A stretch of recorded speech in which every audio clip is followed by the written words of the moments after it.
Why do organizations sacrifice athlete safety for success and wins in sport?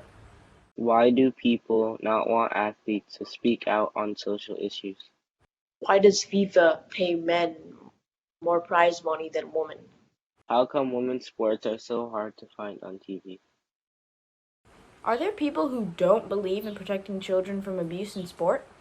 Hi, my name is Paul Beeben. I am an EQL board member. I am a journalist and television presenter, and a former Ivy League hockey and lacrosse player, and someone who believes strongly in the power of sport to unite people across politics, across culture and distance to drive positive change. At EQL, our athlete advocacy has 4 parts. It's advocacy, storytelling, coalition building, and athletes' rights.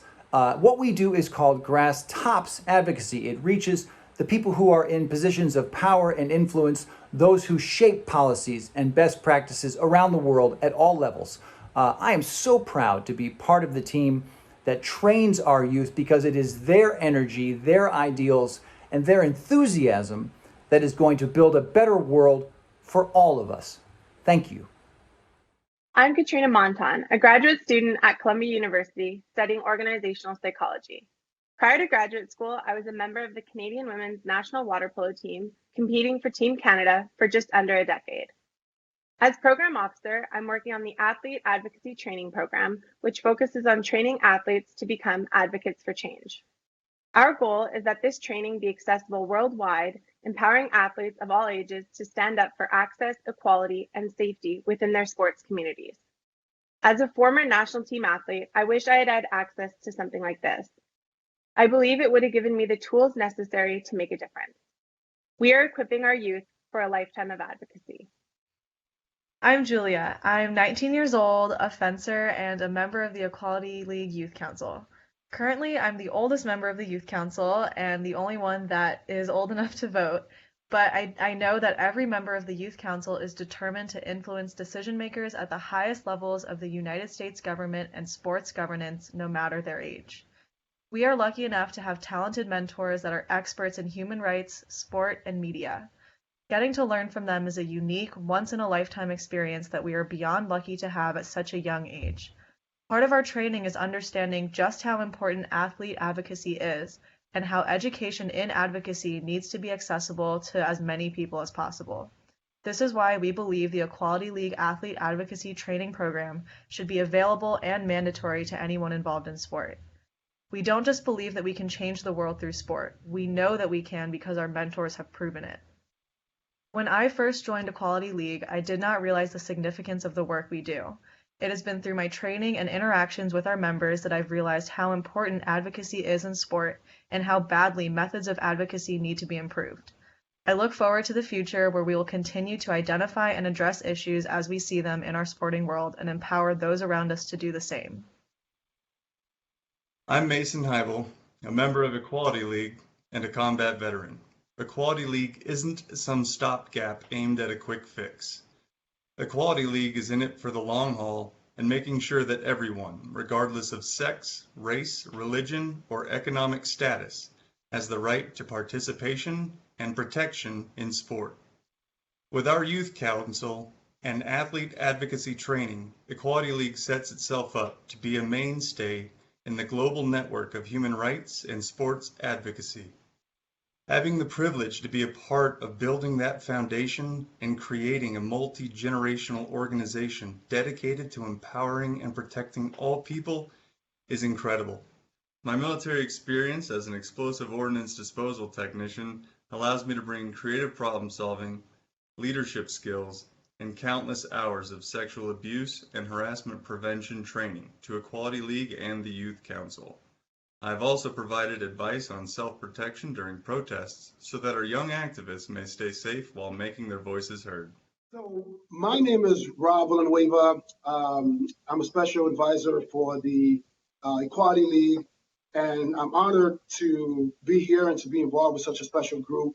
I work in sports. I've been working in sports for the past 15 years, and my brother's a professional athlete. He was in the NBA for 11 years.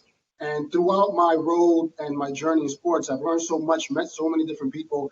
And to be here today to teach the youth council how to use social media, how to use their voice, how to use their personal brands and their personal takes on life, and using sports as a vehicle to be able to make change and impact, to make a difference. I work for a company called the Players Tribune. I'm the athletes influencer lead there. I work in the athlete marketing and relations group, and our job there is to empower athletes and to be able to use their voice and to provide a platform for them that allows them to speak on social injustice and issues that matter to them, and be able to give them a voice of empowerment, and to be able to do the same thing here with such a fantastic and such a passionate youth council is just an honor for me. And I'm here today to stand for equality and the things that I believe in, and how sports can make a difference in gender equality. Hi all, I am Taylor Mills, and I'll also be speaking on behalf of Keegan Caulfield as he's recovering from wisdom teeth extraction. I'm a former field hockey student athlete at Columbia University, and Keegan was a multi-sport athlete in high school. We both received our masters from NYU. Together with EQL board members, we spent time in Lyon during the Women's World Cup. These board members have been mentoring us ever since, and now we're program officers paying it forward as supervisors of social media, digital content, and administrative matters. We love being a part of the layers of multi-generational mentorship where we all learn, share, and value one another. EQL is a winning team. I'm Houston Huff, a marathoner and classical pianist serving as a program officer. We brought the youth together during a time where a sense and place of belonging was more important than ever. I'm proud to model and teach living out our core values on and off the field of play. Hi, my name is Eden Gebreselassie. I was born and raised in Milan, Italy, by parents from Eritrea in East Africa. I have over 14 years of experience in the sports and entertainment industry, where I have gained a strong skill set in global creative strategy, which are the subjects that I've been trying to consult and advise Mara. The goal has been to make sure that Equality League's mission statement, principle, and values are properly explained in its storytelling and in all its digital platforms, and in preparation of this Facebook event. And I hope that we have been able to do so today.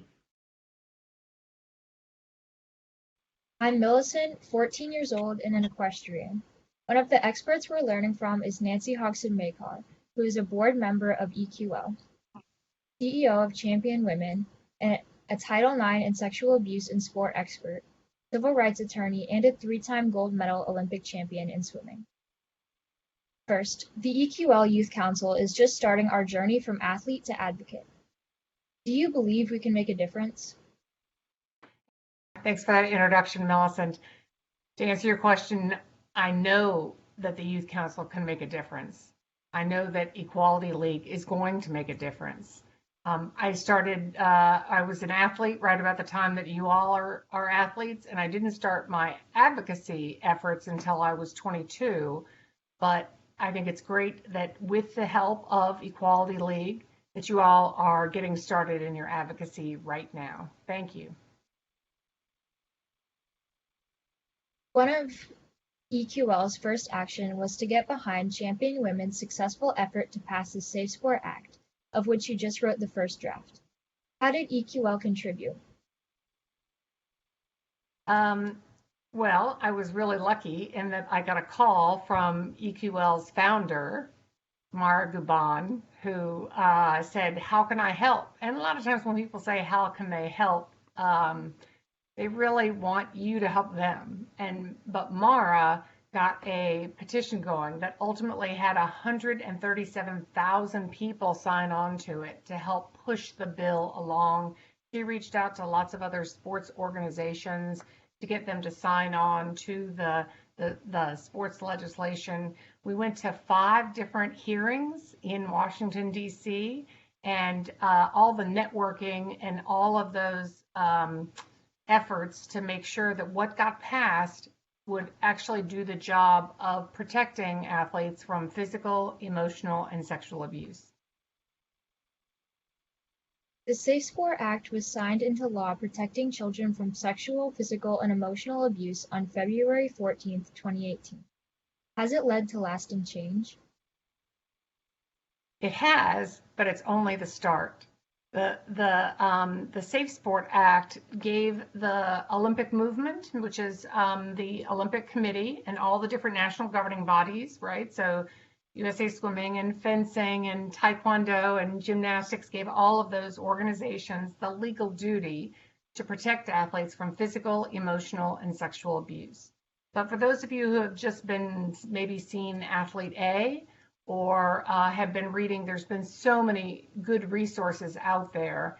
If you've seen those, you can see that athletes really don't have any power.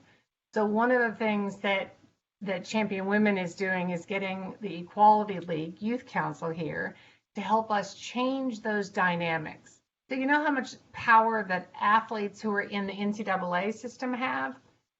Answer, not much.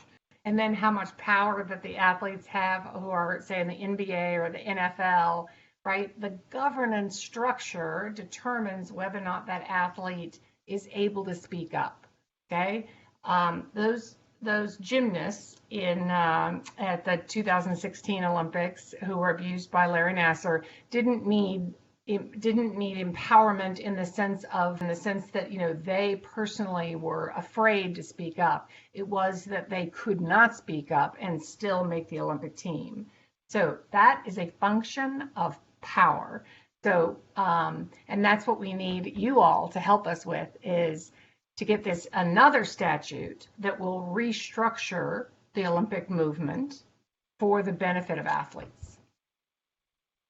Now, we share the goal to pass Senate Bill 2330, the Empowering Olympic and Amateur Athletes Act. Can you explain why it is so important? Is it the first step in a longer process to protect athletes? What are the next steps?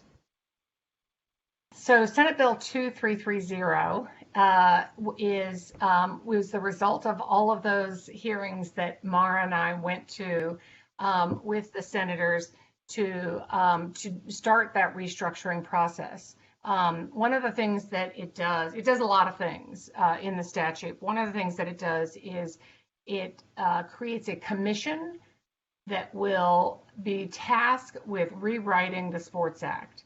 So the commission will go for 270 days, which is about 9 months. It's going to have a budget, and it's going to be able to hold hearings. It's going to have subpoena power, all kinds of good things. But the idea is that we take all of these reports that have already been done, and there have been numerous House reports, Senate reports. Ropes and Gray did one. The Borders Commission did one. And then how do we make change out of what structurally do we need to change for the Ted Stevens Olympic and Amateur Sports Act?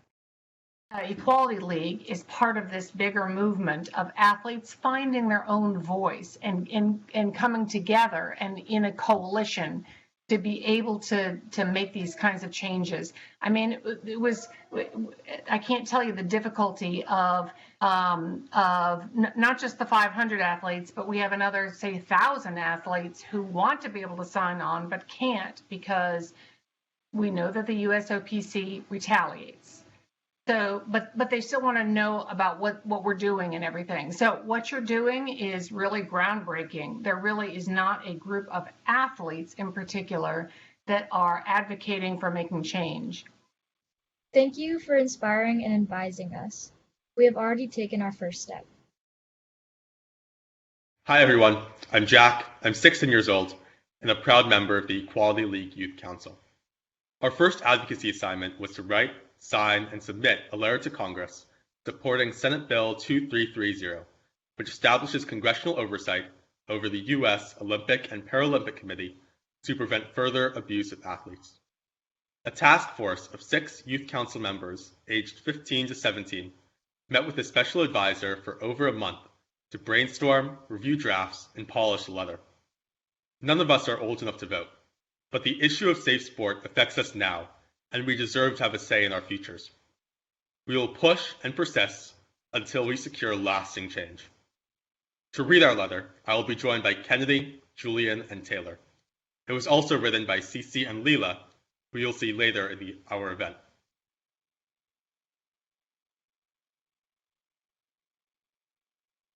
Dear Member of Congress, we are the Equality League Youth Council, a diverse group of student athletes dedicated to advancing equality through sport by changing discriminatory laws, policies, and cultural practices.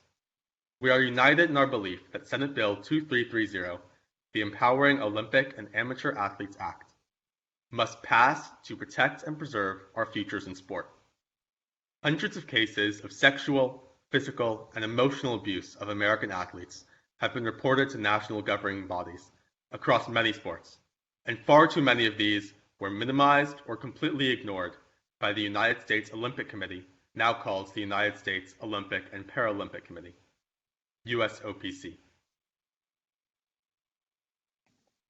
USA Swimming hushed complaints against child molester Andy King, who was allowed to coach for 30 years.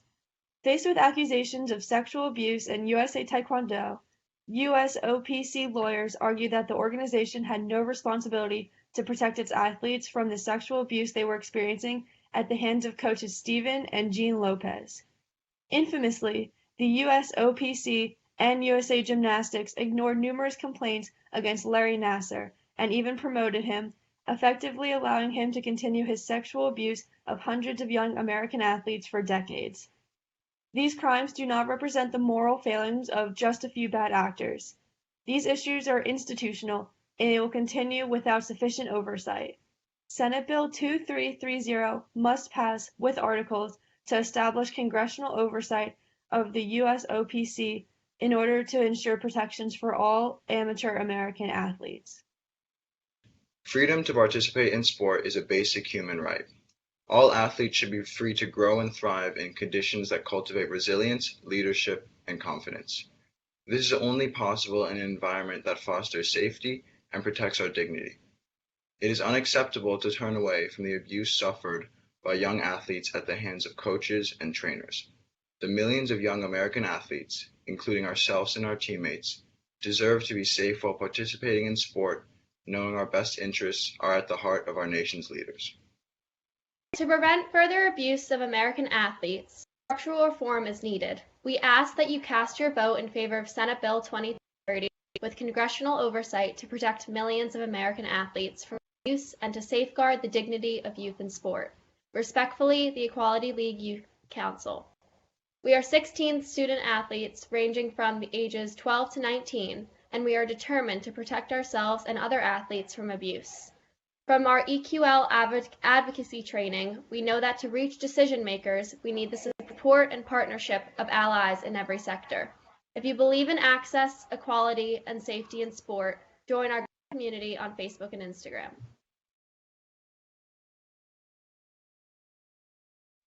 We are Cece and Leela, 16 years old, competitive gymnasts, and founding members of the Equality League Youth Council. We have met and learned from foremost experts working to implement systemic changes to policies and cultural practices to stop the abuse of athletes. But progress is too slow, and the situation is urgent. With their guidance, our Youth Council is determined to amplify awareness and accelerate change that protects athletes against all forms of abuse, especially sexual abuse. We're honored and thrilled to introduce Jessica Howard, a Hall of Fame rhythmic gymnast, 3-time national champion, former board member of USA Gymnastics, and early whistleblower on the infamous and largest case of sexual assault in sport. She has testified before U.S. Congress and state legislators and has an op-ed published by the New York Times. Jessica has taught us about institutional grooming, and she has inspired us to raise our voices against injustice and advocate for the protections of ourselves and other children in sport. She and all the Nassar survivors are heroes to us, and we want them to know that we continue to listen and learn from their voices. Please welcome Jessica Howard, our mentor and EQL advocate. Thank you, Cece and Leela. That was such a brilliant introduction, and there's so many victims that have come forward, and I really know that we can make a difference here. I am truly honored to introduce 2 phenomenal history-altering women who have advocated and taken action to protect athletes. These two women have brought safe sport to the forefront of every conversation about athletes. Neither Judge Rosemarie Aquilina nor Coach Valorie Kondos set out for personal prominence in the midst of this unprecedented hurricane of tragedy, pain, and silence that was brewing for decades, while USA Gymnastics and the US Olympic Committee promoted the most infamous abuser in exchange for money and medals. Judge Aquilina famously allowed hundreds of survivors to face their abuser and present personal testimony in the sentencing of Larry Nassar. The result, thank God, a life sentence that will never again allow Larry Nassar to sexually abuse a child. Ms. Valorie Kondos Field has proved that building up athletes with inner and outer strength, promoting endless, safe, hard work in the gym, and success are not only possible, but absolutely necessary for peak achievement. She and her athletes have won so many titles and accolades that eventually she was awarded the title of Coach of the Century. They don't do that unless they have nothing else to give you because you're that awesome. Most notably, she has acted as a whistleblower and the most supportive coach of athlete survivors. The judge and Coach Val have become two of the brightest beacons of hope for athletes and survivors. We are so grateful to have them here today for our discussion. It has been 4 years now since the Larry Nassar scandal, and there have been no real substantial changes outside of course, what happened in the courtroom and Larry being in prison. What do you believe needs to happen for real change to occur, including policy reforms and actionable safety measures to enhance athlete safety? Jessica, thank you very much for that phenomenal introduction. It has been too long where nothing has happened since Nassar, and there's so many cases that have come forward. We absolutely must pass Senate Bill 2330. It's a bipartisan bill, and I think Nancy Hogshead-Makar has explained it beautifully. But we need to have that bill passed. We need to rewrite the Amateur Sports Act, and we need to have our federal government mandate that the states follow suit. And if they do not protect athletes from this at the state level, that they also get defunded in terms of whatever the federal government gives to that particular state. We need to make sure that every athlete is protected from physical, emotional, sexual abuse and assault, and that there's pay equity. And we already have these laws in place. Child abuse is a crime. So the question we have to ask ourselves is, why is it being allowed in sports? Everyone comes up through the sports ranks as a child. This abuse cannot be tolerated, and it starts with voting and with demanding that we have legislation in place so that we can see who is acting and who is not acting, and those people who are not protecting children should be unelected, and those who harm children and athletes should be prosecuted.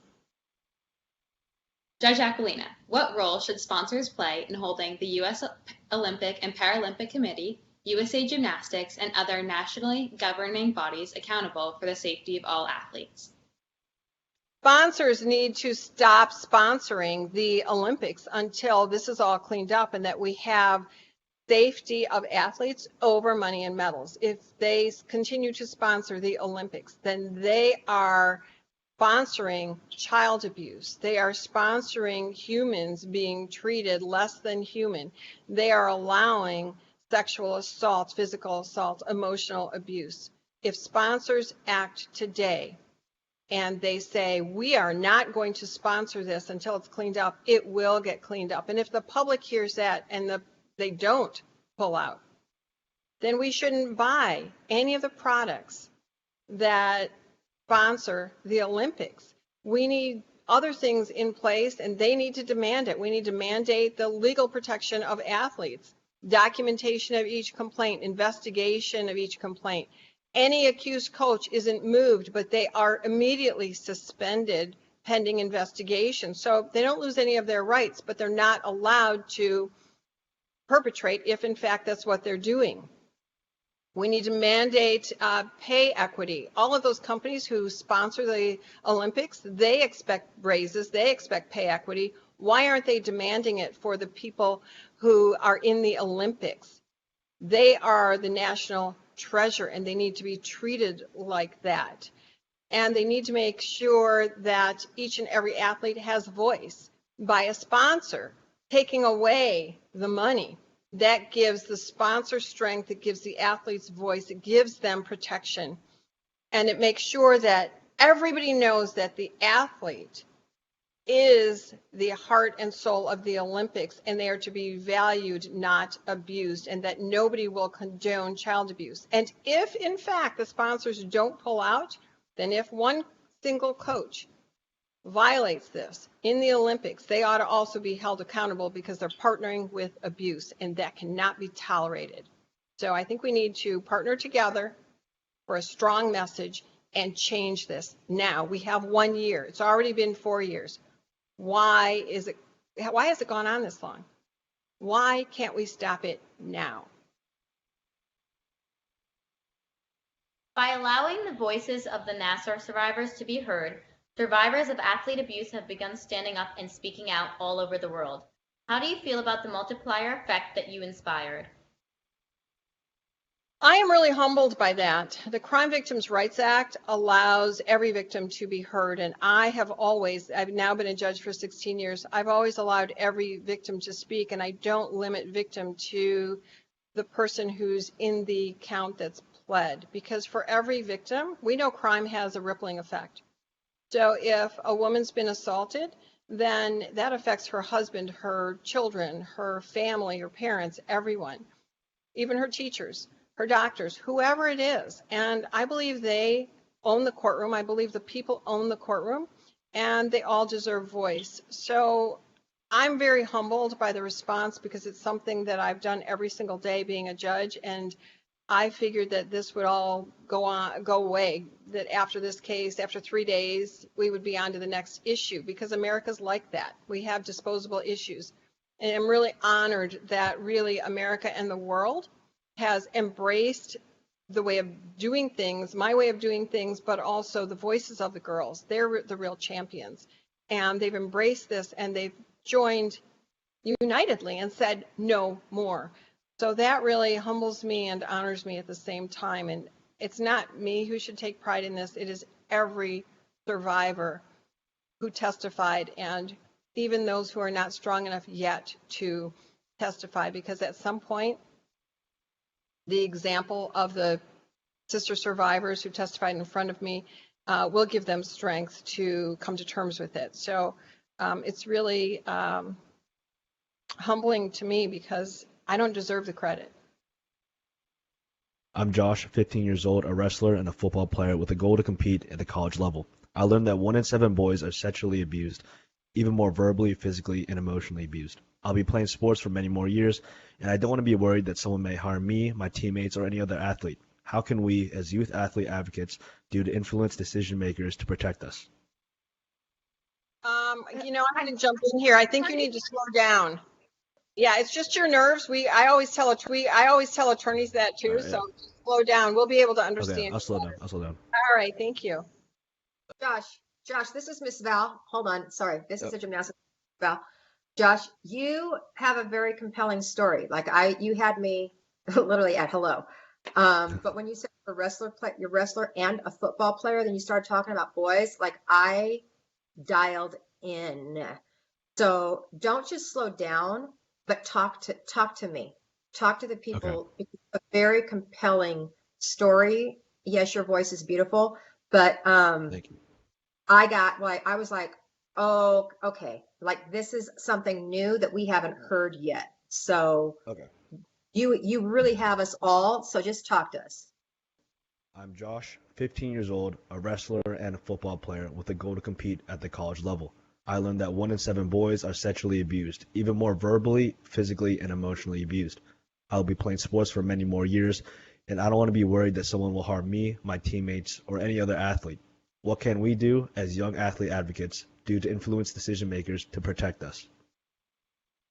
First of all, what you can do is to speak out. And by speaking out and supporting each other and making sure that the adults, those people in charge, listen and take action, that will help change the playing field that we have now where athletes have no voice. And so use your voice. But more importantly, what I have to say to especially young people and young athletes, is, and I'm going to use the term the weakest link. We can look in our classrooms, we can look on our playing fields, and we can find, we know that weakest person. You know it. I know you're picturing someone right now on your team who maybe you guys talk about or make fun of because he doesn't always get it right.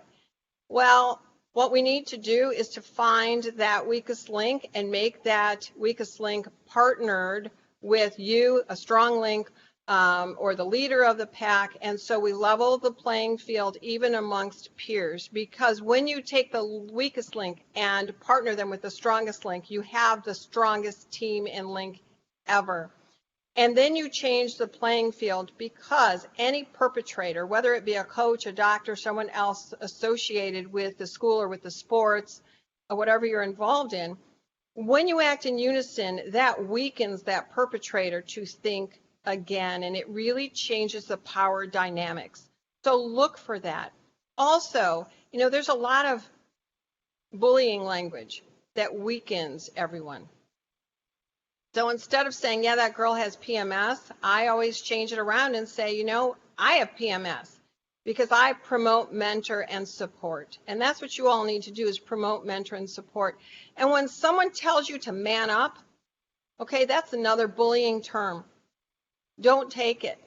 Man up means, and you wear that term proudly, it doesn't mean that you take the abuse. It doesn't mean that when someone's negative to you that you need to man up and agree with them or act accordingly. What you need to do is to speak out against whatever's happening and not conform to the demands that you know are wrong. Man up means speak out against abuse, supporting each other from the strongest link to the weakest, and partnering together so that we have a united force, and that force says we will not accept abuse. We will not take adults who abuse us and follow what they say.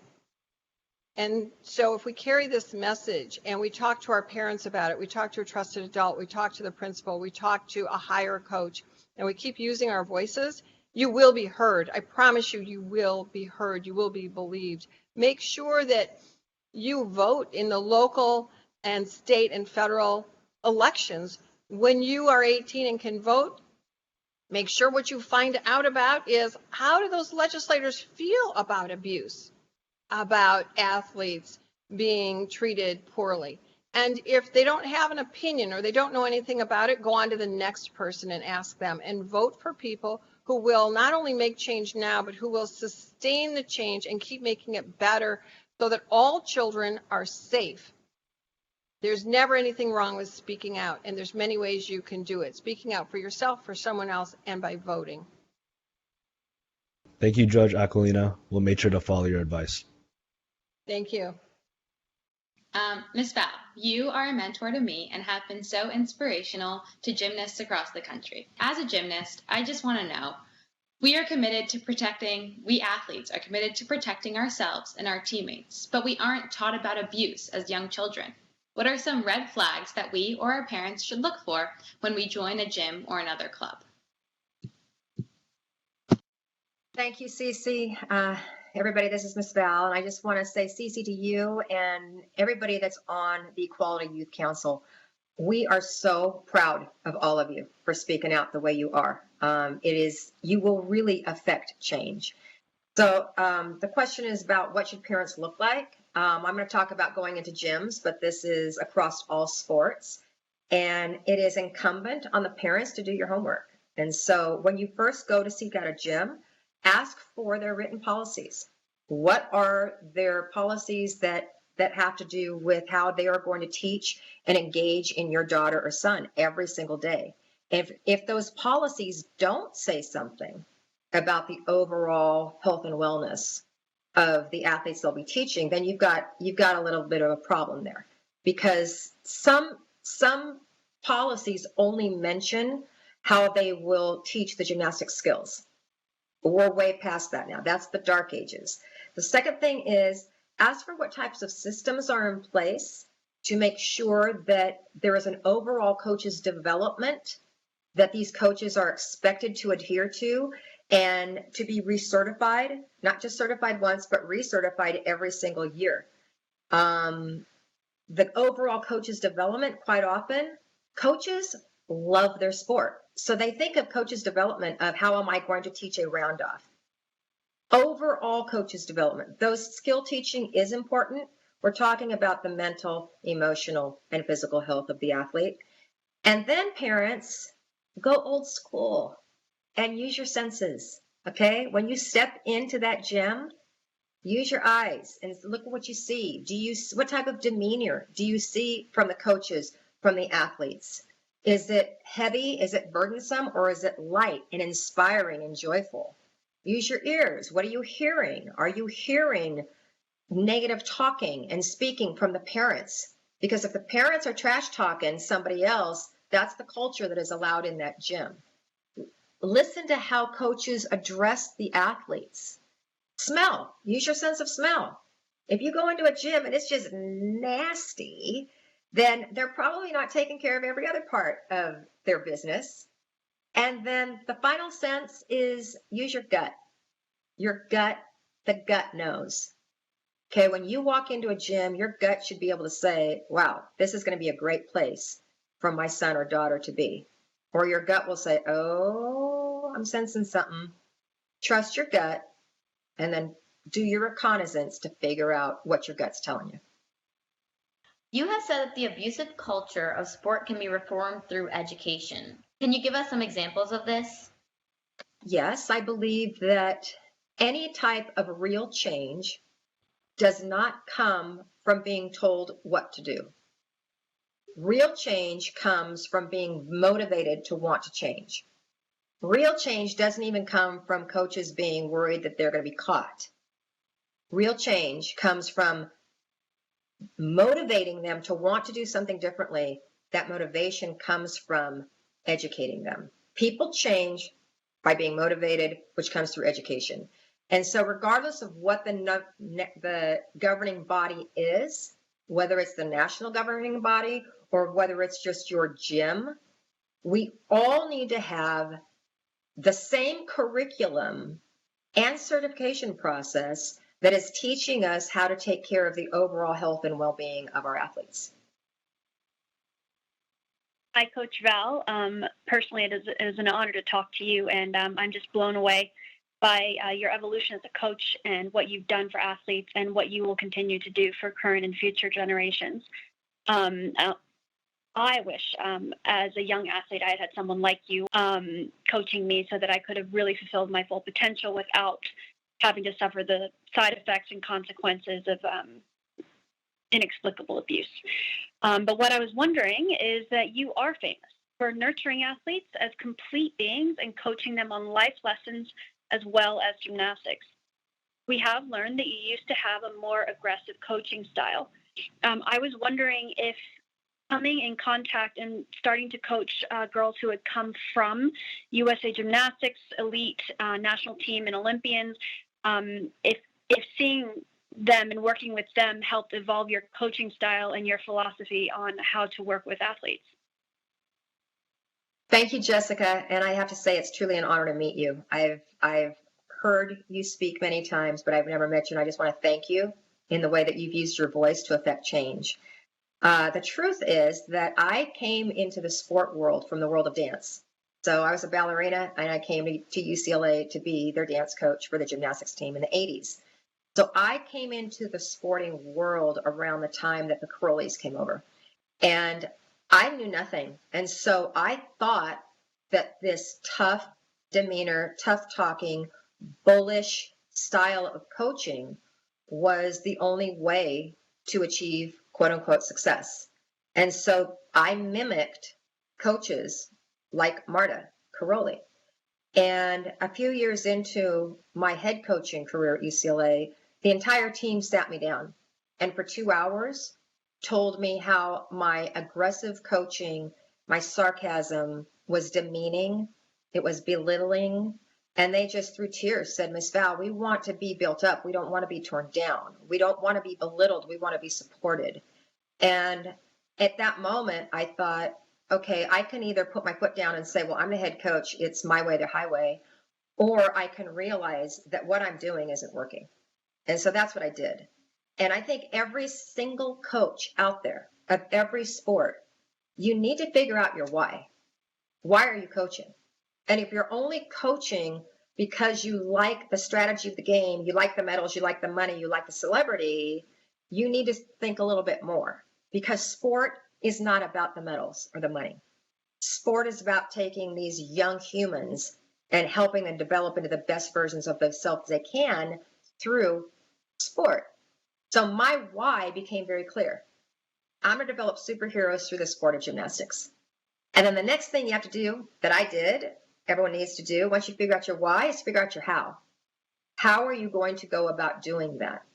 And then every single day, you've got to hold yourself accountable to that how. And it's really super easy as a coach to get your ego involved. Super easy to start coaching from your ego. And once you do, that's when you become a dictator. That's when you stop teaching. I'm Maddie. I'm 12 years old and a gymnast. You're famous for being a powerful and positive coach that cares and nurtures the whole person. Many coaches aren't like you and measure success with medals and money. They push and abuse athletes to give 110 or 120%. You say that 100% is enough. How can coaches be trained to understand their responsibility to the athlete's well-being? Thank you so much, Madison. First of all, I want to say that there are far more great coaches out there that really do care about the young men and women they're coaching than there are abusers. But we're talking about the abusers today, so we're going to stick with that. One of the things that I really can't stand is when coaches use verbiage that is unrealistic with athletes, because it sets up these false goals. So let's back up a minute. First thing you need to do is define success. What is success going to look like for you and your team, your coaches? Then you take the time to define success for every single individual athlete, because you want those athletes that love the sport to be able to feel successful, even if they're not going to go on to win a medal. But you asked me about the fact that I've commented about I don't like the term 110%. That's because you're setting up a goal that's unrealistic. Nothing above 100% exists. So that's a cliche. Another cliche that coaches use a lot that drives me crazy is perfect practice makes perfect. And once again, the truth is there's no such thing as perfection. We can strive for excellence. Perfection doesn't exist. So I think it's super important that we coaches take the time and pause to choose our words clearly as we are motivating these young superheroes in training to really be able to achieve success on a daily basis. Because using verbiage that is impossible doesn't help accomplish the goal. I would just like to say to our youth council that once again, we are so proud of everything you're doing and that you're going to be going forward as leaders. And I think one area that leaders get hung up on is that leaders expect that they're supposed to know everything and have all the answers. And that's when leaders get in trouble. And the real role of a leader is to model the behavior that you feel people that your peers or people that you're leading will be successful with.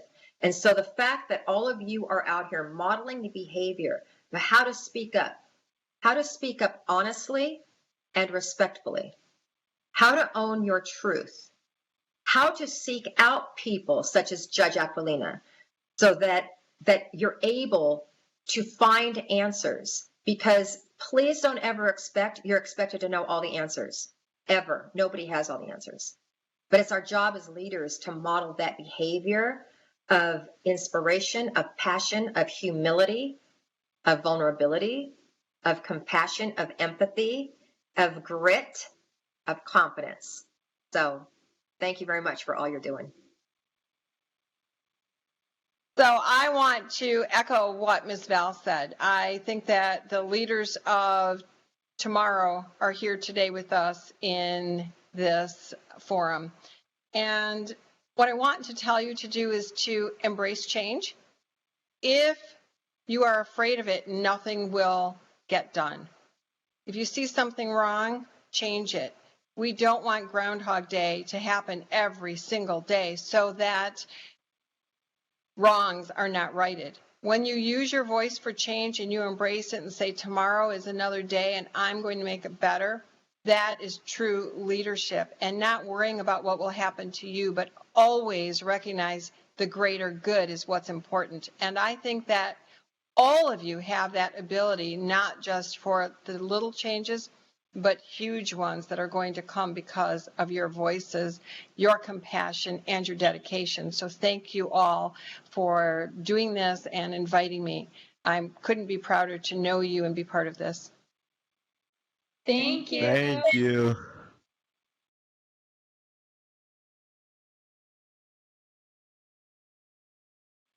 Athlete abuse in all forms is a worldwide epidemic. We are not only advocating for protections in America. The Equality League is partnering with board member Minky Worden, who is the director of Global Initiatives for Human Rights Watch. She spearheaded a major research study on the Olympic host country of Japan, and we're getting behind Human Rights Watch to kick out abuse in sport. Minky, please share with us what your research uncovered. Thanks a lot, Julia. I really want to start with a big thank you to Equality League and to founder Mara Gubwan, because I've done human rights work for 30 years, but it was really when we started partnering with Equality League that we realized the profound problems that there are in sports.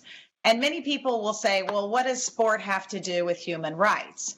And really working with Equality League, I learned the three key areas: equality, right? Equality of pay, safety, safety of athletes, especially protecting them from sexual abuse or physical abuse and verbal abuse, and then finally access, because a lot of women and girls don't have even access to sport.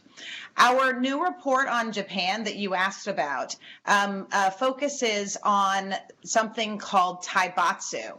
That's a Japanese word that means physical beating. And it was almost incomprehensible to me that there would be an enormous problem with physical beating of athletes in sport. But it turns out that in Japan, this is the main way that they coach. And we have just heard from Miss Val, who was coaching by using encouragement and inspiration. But in Japan, our research, and we did a survey of more than 800 athletes nationwide. Our survey covered 45 of Japan's 47 prefectures. And in the course of doing this research, our findings were that athletes are regularly subject to physical beatings, verbal abuse, sexual abuse, and emotional abuse. And the end result of this is actually a lifetime of trauma. Some of these athletes continue to have PTSD many years after they stop competing. I'm James, I'm 14 years old and a tennis player. Did anything surprise you in your research? Thank you, James. What really surprised me the most about the research that we did was that everyone in Japan knows about this physical abuse. They know that athletes are beaten up or punched. One of the saddest things that we uncovered is that 122 children have been killed in training in judo between 1983 and the year 2020. And then other kids have been severely disabled. And this is not like having an accident in gymnastics or in track and field. This is an athlete may arrive late to a training, and then the coach punches him in the head, and he has an accident. So I think one of the things that most surprised me, well, there are two things. First of all, that many people in Japan know about this abuse, and it's still happening. So there are many government agencies who have responsibility for stopping the abuse. And just like in the documentary Athlete A, these government agencies are looking the other way. There are coaches that are responsible for beatings on video of athletes, of baseball players, of basketball players, or volleyball players, and they still continue to coach. So I think one of the big surprises was just that this is known and accepted in the country, and that's something we have to change. But the other big surprise was that there are actually athletes who experience this abusive training, where, if they were swimmers, they might have been drowned or pushed underwater. If they were gymnasts or canoers, they might have been subject to sexual abuse. If they were soccer players, they might have been denied access to water, or they had to play with injuries. But what's so interesting is that now a lot of the top athletes and the Olympians are prepared to speak out about the abuse. And I think our findings are very hard, very difficult to accept, that coaches are beating children in order to win medals and trophies, right? That's child abuse in the name of winning medals and trophies. But what is encouraging is that some of these older athletes who were beaten as children are now prepared to fight against this trend of child abuse in sport. So there's one athlete I interviewed. Her name is Naomi Masako, and she was a women's national volleyball player for Japan. She's very tall and very talented. But she said, she gave us a quote. She said, "Every day I wasn't thinking about how to play volleyball. I was thinking about how to avoid my coach hitting me." So that means that she was motivated by fear and not by love of the sport. But now, since 2015, Naomi has been, she created a tournament for younger athletes where the coaches are not allowed to beat or to yell at the children. So it's interesting to me that you would even have to tell a coach you can't beat or yell at children in a tournament, but that's what she's had to do. And I really see it as a sign of progress that these athletes who experience child abuse are drawing a line and they're saying no more. These athletes are saying we're going to kick abuse out of sport. My question is this. As an advocacy partner, what can Equality League do to raise awareness of the issues you've uncovered? Well, so Human Rights Watch's new report documents abuse of athletes across Japan, and beatings, verbal abuse, physical abuse. So, but this is really not a problem that is limited to Japan. There was a suicide of a 22-year-old triathlete last month. And she had filed many complaints with the government, with the Korean National Olympic Committee. She was a very talented young athlete. But in the end, she committed suicide, and she left a note for her mother, a text for her mother, and she said, "Bring the people who abused me to justice."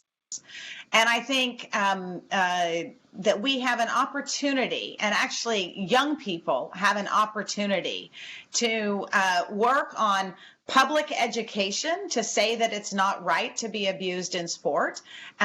They can speak as athletes and as young people and have a lot of credibility.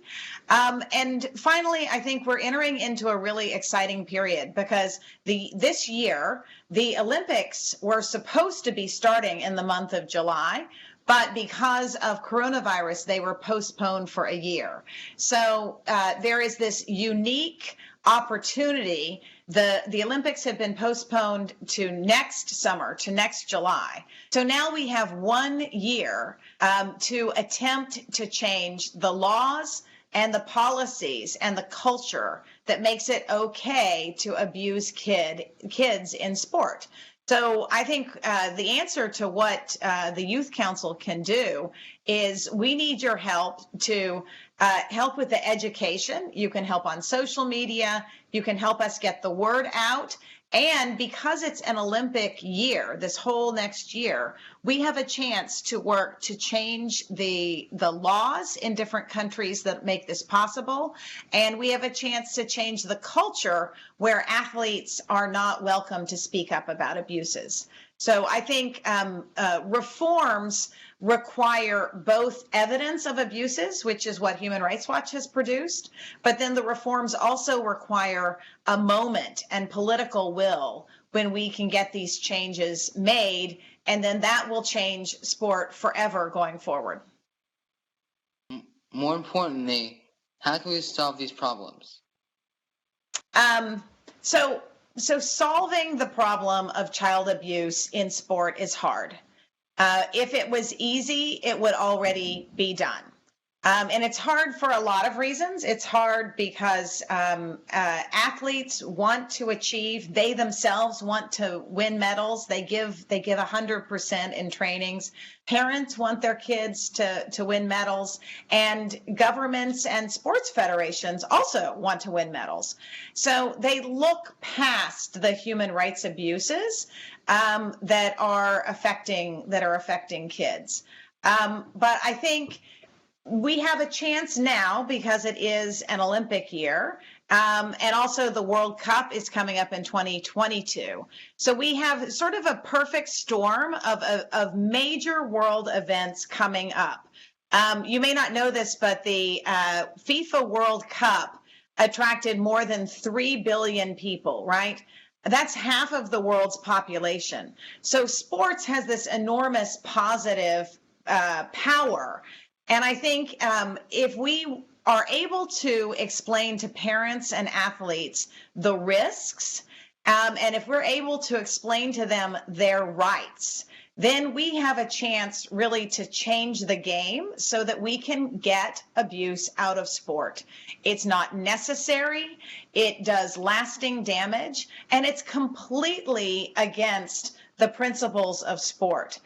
You know, the Olympic motto is higher, faster, stronger. But when children are abused in the name of sport, it's just the opposite. And I very much agree with Judge Rosemarie Aquilina that sponsors, the general public, fans, they all have a role to play.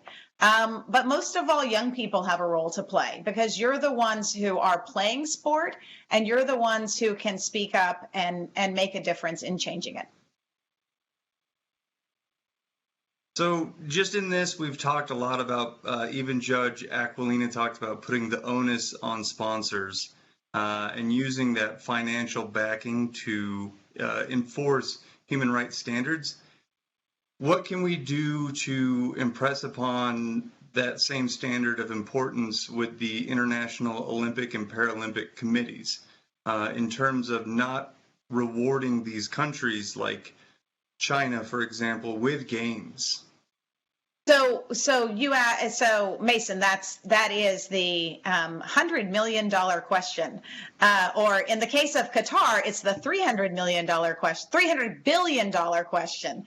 That's how much the World Cup in Qatar is going to cost, $300 billion.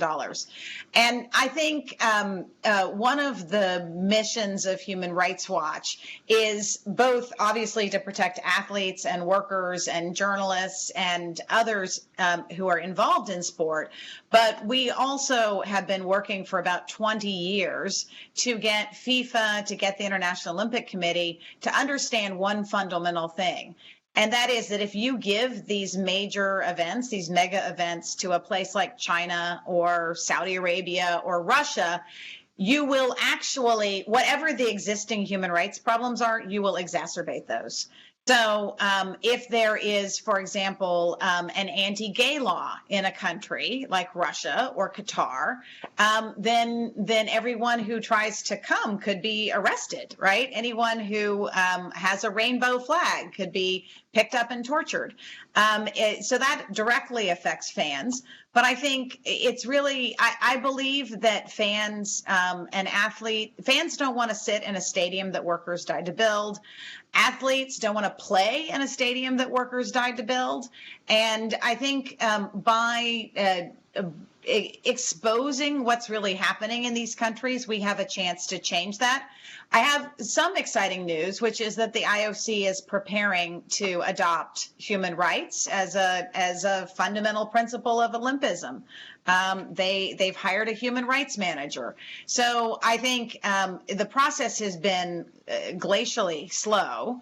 But we're fine. I think we're finally getting an understanding that if children are abused in sport, it's not just the responsibility of the local gym and the local federation and the local government. This is a responsibility throughout the Olympic system. And when we say Olympic system, we're talking about kids over age 5 playing in sport, because they all want to win medals. They all want to succeed. And I think getting the International Olympic Committee to understand and accept that responsibility is really the critical mission we have in front of us.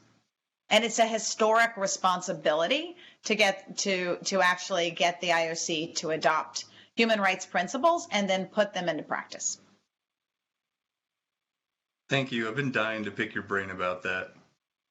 These bodies don't understand their own power, right? The IOC and the Japan Olympic and Paralympic committees, they don't understand the power that they have to stop abuse, right? So they don't try. And I think what we've got to do is get them to try. And we should all be very worried about the Beijing Olympics in 2022. A lot of people think that kids aren't old enough to understand risks to them from playing sport. And I don't mean physical risks, right? You could get an injury. But what we're talking about are other kinds of risks. And I think with Equality League, we have a chance to educate this generation about their rights and about the risks. And if you have both of those things, then you're going to enjoy sport and you're going to be safe in sport in a way that previous generations just haven't been. So I'm really, it's a very difficult and unique thing that Equality League is trying to do by mobilizing athletes and training them on human rights. I didn't know what human rights were until I was in college. So I think it's a really special thing that Equality League is trying to do. There's nothing else like it in the world. And I really look forward to working with you to help get the word out about abuse that happens in sport and how to stop it. Another thing that Minky said was that the Olympic movement just doesn't know. They don't know the power that they have. I would say that it's not quite that easy. I think that the Olympic movement just doesn't want to take on that burden. It is hard to create an environment that is free of sexual harassment and sexual abuse and racial abuse as well. To have the Black Lives Matter, to make sure that our LGBT athletes still have a voice and don't have to worry about getting picked up and beaten. They would much rather that the host country or that some other organization would take responsibility for that. I think that what Human Rights Watch and what you all are doing in making the Olympic movement, making these huge organizations, the United States Olympic and Paralympic Committee and all the different national governing bodies, to recognize that they really can make this experience so much better for athletes out there everywhere. I also really want to thank Judge Aquilina. She's way too modest. When she says oh, the credit goes to all the girls. Listen, there's an expression, and I'm a public speaker and I speak in front of audiences all the time. And the expression is that listening creates speaking. And she listened in such a way that she empowered more and more women to come forward. It wasn't just going to happen. She did that.